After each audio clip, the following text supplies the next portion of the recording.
This is BBC News. The former Kenyan Prime Minister Raila Odinga has died at the age of 80. He'd been at a traditional Indian medical facility in Kerala state in southern India, where he had a cardiac arrest. Mr. Odinga spent many years as an opposition leader, losing 5 presidential campaigns, most recently 3 years ago. He frequently blamed the polls had been rigged. He served as Prime Minister to one of the men who defeated him, Mwai Kibaki, from 2008 to 2013.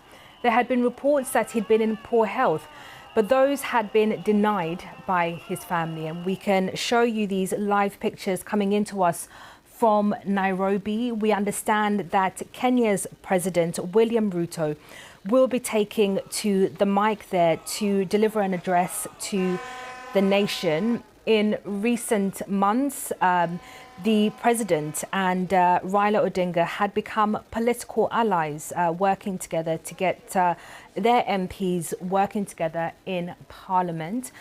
This was seen as quite controversial by some of Raila Odinga's supporters, but crucially, President Ruto wanting to deliver an address, pay his respects to Raila Odinga, and the news that the former opposition leader has died at the age of 80.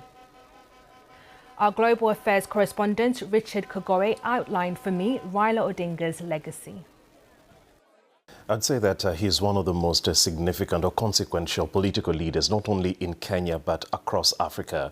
He was widely seen to be a champion of democracy, a defender of human rights, and somebody also who really pushed for political reform in Kenya and also across the continent. He did inspire a generation of politicians across the continent and just really made them quite resilient in their push for good governance and also for transparency in terms of governance across the continent. He's had considerable political experience. He had strong connections internationally, and that's how widely Raila is viewed, not only in Kenya but also abroad.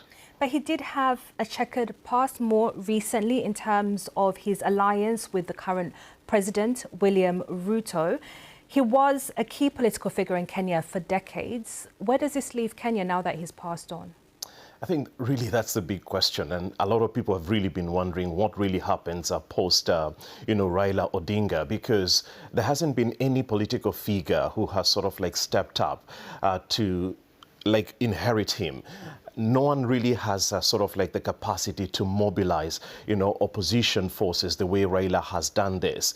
And so this is likely to really alter, Kenya's political landscape and really reshape our opposition politics. And even now as the country really prepares for what will be seen as a very competitive elections just 2 years from now. So that's a question that's still lingering in the minds of a lot of political observers. And that was our global affairs correspondent Richard Kagore there.